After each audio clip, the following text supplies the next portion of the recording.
Let me tell you about the loudest clock in all of sports. It's the one ticking over a great player who's running out of time to win a championship. You can almost hear it, and tonight on the show, Shams Charania was talking about a 9-time All-Star, a future Hall of Famer, a player who has done absolutely everything in this league except the one thing that matters most: win a ring. And then Sham said something that made me sit straight up because he connected that hungry ring star veteran to a team with its own loud clock ticking, a team chasing one last run for its own aging legend. He connected him to the Golden State Warriors. So stay with me, Warriors fans, because this is a story about 2 clocks, 1 bargain price, and a whole lot of hunger. Here's what Sham said, cutting right through the noise. According to sources, the Golden State Warriors have shown real interest in a trade for Philadelphia 76ers forward Paul George, the 9-time All-Star, a two-way wing in the twilight of his career, potentially landing in the Bay to chase a championship alongside Stephen Curry before the window slams shut for both of them. Paul George, next to Stephen Curry. Read that again, because if you understand what this Warriors team is missing, and you understand what a desperate ring-chasing veteran will do to finally get a crown, you understand why this could be one of the savviest, most fascinating moves of the offseason, and I'm here to explain why, including a price that's going to make your jaw drop. Now, I already know some of you are going to bring up his age, his injuries, and the money, and we'll get to all of it because I always give you the honest version. But stay with me, because the fit and the price here are more compelling than you'd expect. Let me start with where Paul George actually is and how we got here. George is a Philadelphia 76er, and his time there has been rough. He's spent the last couple of seasons battling his body, and this past year was the toughest yet. He had left knee surgery that delayed his debut, and he served a 25-game suspension during the regular season. When he did play, in just 37 games, he put up solid numbers, around 17 points, 5 rebounds, and 3.6 assists a night, while shooting nearly 40% from 3. And here's what matters most. He finished strong, shooting over 49% from 3 in the playoffs against Boston. So even now, even after all of it, the shooting and the skill are still there. And here's why he's available. The 76ers are at a crossroads. They've shaken up their front office and are shifting toward building around their younger stars, Tyrese Maxey and VJ Edgecombe. Paul George, at his age and salary, doesn't fit that long-term timeline, so Philadelphia is motivated to move him and clear his money to speed up the rebuild. NBA insider Jake Fisher has reported that George has actually rehabilitated his trade value and that a deal could come together this summer. So you've got a future Hall of Famer, a proven two-way wing, available from a motivated team. That's a door, and it's open. So now let me tell you about the price, because this is the part that should make you sit up. When a team is just trying to shed a big contract, they don't demand a fortune. They're not asking for your young pieces or a pile of draft picks. Insiders have compared a potential Paul George trade to what Atlanta got when they dealt Trae Young earlier this year, and in that deal, Atlanta settled for a couple of role players and no draft compensation at all, none. So we're potentially talking about acquiring a 9-time All-Star, a future Hall of Famer, for essentially salary-matching role players and little to nothing in premium assets. A player of this pedigree almost never becomes available this cheaply. The only reason it's even possible is the salary and the age. And for a team that knows how to win, that's not a problem. That's an opportunity. So now let me tell you who Paul George is at this stage. He's no longer the 28-year-old MVP candidate who could carry a franchise, and let's be honest about that. But what he is now might be exactly what a contender needs. He's a big 6'8" wing who can still defend on the perimeter, still knock down threes at a high level, still create his own shot when called upon, and still make the smart veteran play. He's a connector, a complementary piece, a guy who's seen everything in this league. And here's the most important part. This is a man who has spent 16 years chasing a championship and has never even reached the finals. A player like that at the end of the road is hungry in a way that's almost impossible to find. He'll take any role, swallow any ego, do whatever it takes, because he knows his window to win, the one thing missing from his career, is closing fast. That kind of motivated, no-ego, ring-starved veteran is exactly the glue that wins titles. So now let's talk about why this fits the Warriors so perfectly, because the theme of this whole thing is hunger. But first, let me give you the full picture of this man's career, because it's the key to everything. Paul George has been one of the best two-way wings of his generation for over a decade. Go back to his early years in Indiana, where he dragged the Pacers into deep playoff wars and ran straight into LeBron James in the Eastern Conference Finals, falling just short. He survived a gruesome, career-threatening leg injury and clawed all the way back to all-star form, which tells you everything about his resilience and his will. He's chased a title at multiple stops, with deep playoff runs that ended in heartbreak just short of the finals. 16 years of brilliance, of all NBA seasons, of being one of the most respected two-way players alive, and somehow he has never once played in the NBA Finals. Think about how that eats at a competitor like that. All that greatness, all those battles, and the ultimate prize has always slipped through his fingers. That's not a man who's going to coast at the end of his career. That's a man who will chase this thing with a desperation you simply cannot teach. And on a team built around its own legend chasing a final ring, that shared desperation is exactly the fuel you want. Here's the situation in Golden State. We are in the final act of one of the greatest dynasties in NBA history. Stephen Curry is still magnificent, but the clock on his prime is loud, and the Warriors just missed the playoffs entirely. Their core is aging, with Jimmy Butler carrying injury questions, and they desperately need more help, specifically two-way wings who can defend, shoot, and create a little. And that is precisely what Paul George still provides. He's a wing defender who can take tough perimeter assignments. He's a knockdown shooter who fits beautifully into the Warriors' spacing and movement, feeding off all the attention Curry draws. And he's a secondary creator who can ease the offensive burden on Curry, especially in the minutes the greatest shooter alive needs to rest. On talent and fit, he's exactly the kind of veteran piece this roster has been missing. But here's what makes it special: the hunger match.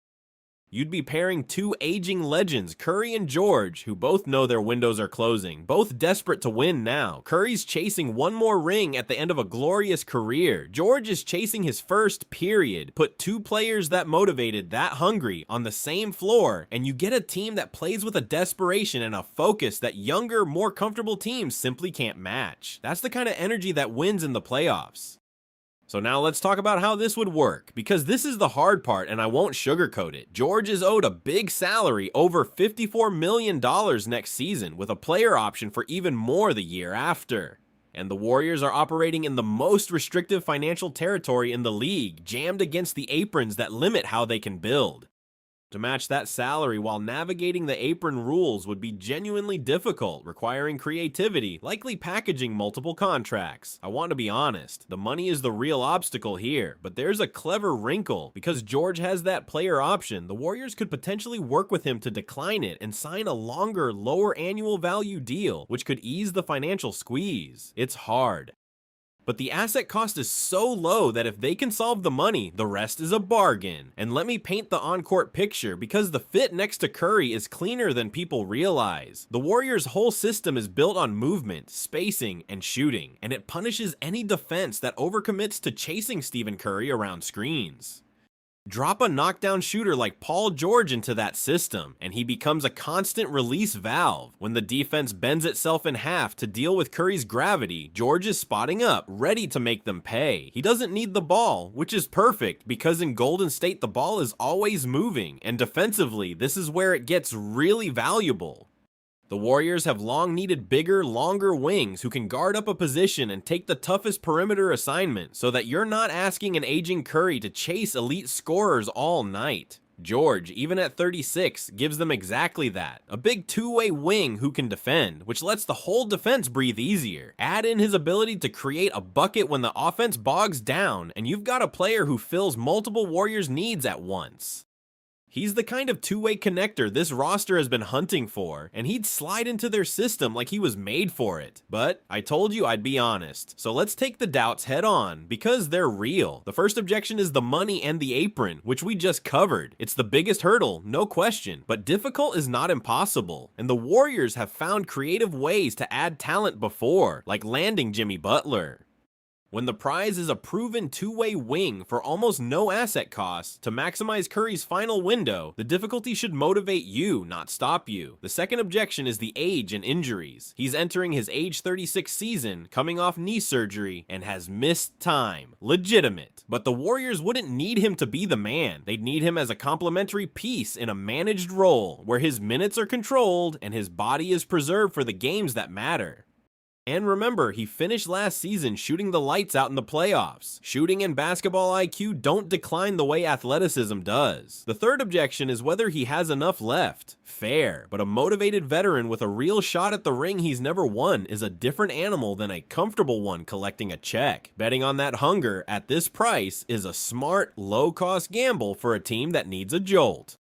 And let me hammer on the urgency, because it's what makes this whole idea defensible. The Warriors just missed the playoffs. Let that sink in. With Stephen Curry, one of the greatest to ever play, on the roster, they watched the postseason from their couches. That is not a situation that allows for patience or caution.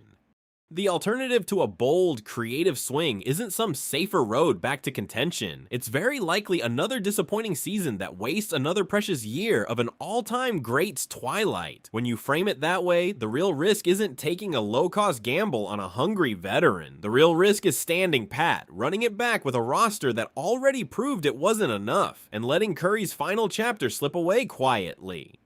A team that truly believes its window is still cracked open has to be willing to do something to pry it back open, even if that something is messy and complicated, and bringing in a ring-starved two-way veteran for almost no asset cost is exactly the kind of calculated, aggressive swing a desperate contender should be chasing. So let me tell you where my head is at, and then I've got one final thought that I think is the real key to all of this.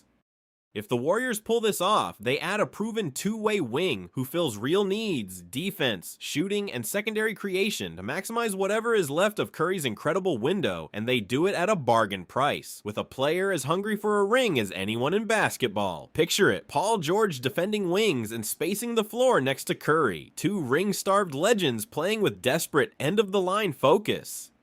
Would it work? The financial and health questions are real, and that's the debate. But the fit is clean, the price is low, and the hunger is off the charts. For a franchise that owes Curry one last real shot, that's a swing worth taking. And here's the thought I want to leave you with. The part almost nobody is connecting. The most dangerous player in basketball isn't always the most talented one. Sometimes it's the hungriest one. A great player who has never won, staring down the end of his career, will sacrifice things younger players won't even consider. He'll take the smaller role, dive for the loose ball, guard the toughest man on the floor, do anything, because he knows this is it. Paul George is that player right now, a future Hall of Famer with a glaring hole in his resume, available for almost nothing, and the Warriors are a team built around their own legend chasing the very same thing. When two clocks are ticking that loudly and the price is this low, the bold teams find a way. And the opportunity is sitting right there, so let me boil it all the way down for you because I want this crystal clear. A franchise running out of time with an all-time great coming off a missed playoffs, desperate for two-way wing help, a future Hall of Famer who still provides defense, shooting, and creation, and who is every bit as starved for a ring as Curry is for one more. A price so low it's almost a giveaway, the kind of deal where you're really only spending money, not assets. The only true obstacle is the apron, and yes, that obstacle is a beast. But how many times in the back half of this dynasty have the Warriors wished a proven, hungry two-way wing would fall into their lap for almost nothing? Now one might, and the only question is whether they're creative and bold enough to climb through a narrow financial window. Safe already failed them. Safe got them a missed playoffs. When you owe a legend like Curry one last real shot, the hard, slightly crazy swing is the right kind of crazy. I'm not telling you it's signed. I have no reporting that says the ink is dry, and I am never gonna make something up for you, because the only reason you keep coming back to me is that I shoot you straight, even when the honest version is that the apron makes this a nightmare, and his age and knee are real questions. Those things are true, and most reporting suggests a deal is likelier down the road than this very summer. But I am telling you, the fit is real, the price is shockingly low, the hunger is real, and a ring-chasing future Hall of Famer next to Curry is a tantalizing idea. And tonight, Shams Charania put the Warriors right into that conversation on national television. You stack all of that up, the fit and the price, and the 2 ticking clocks. And even with all the financial hurdles, you can't help but want them to find a way, can you? So here's what I need from you. Keep your phone close over the next few weeks, because these veteran salary deals can come together quietly once trade season heats up. Remember where you were when you heard this, because if it happens, you'll want to remember the night 2 hungry legends teamed up for one last run. And tell me down below, do you do it? If you're the Warriors, do you navigate the apron nightmare to pair a ring-starved Paul George with Curry for almost no asset cost? Or do you decide the money and the age make it impossible and look for a younger, cleaner option? I really want to hear it, because this one splits people right down the middle. The fans who say you do whatever it takes for Curry against the ones who think the apron makes it pure fantasy.